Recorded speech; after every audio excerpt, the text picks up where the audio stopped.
అభి వాళ్ళ ఇంట్లో గణేష్ ఉత్సవాలు జరుగుతూ ఉంటే ఇంతలో పూజారి గారు వాళ్ళ అమ్మాయి రూపంలో స్వరాన్ని తీసుకుని వచ్చి పూజను అయితే మొదలు పెడతారు. ఇక వాళ్ళ అమ్మాయికి వంటగది చూపించమంటారు. వనమాలి అయితే వెళ్ళి స్వరాకి వంటగదిని చూపిస్తుంది. ఇక వంటగదిలో వంట చేయడానికి స్వర సిద్ధమవుతుంది. ఇక ఆ ముసుగు తీసి అమ్మయ్య అభి సార్ వాళ్ళ ఇంటికి అయితే వచ్చేసాను.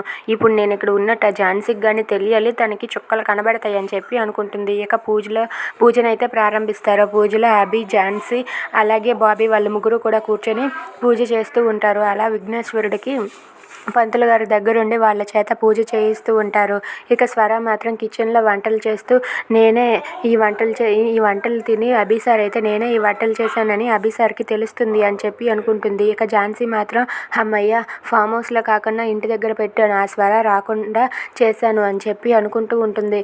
ఇక అక్కడైతే విఘ్నేశ్వరుడికి వాళ్ళైతే పూజ చేస్తూ ఉంటారు. వాళ్ళు అలా పూజ చేస్తూ ఉండగా ఇంతలో స్వర అయితే అక్కడికి వచ్చి పూజ ఎలా జరుగుతుందో ఏంటి అని చెప్పి చాటుగా చూస్తూ ఉంటుంది.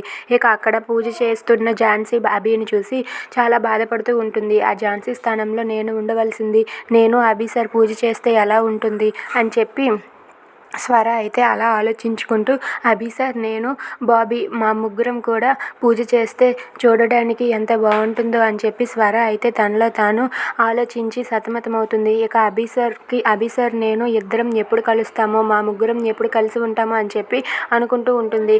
ఇక ఈ త్వరలోనే అభి సార్ నేను దగ్గర అవుతానని చెప్పి అనుకుంటూ ఉంటుంది.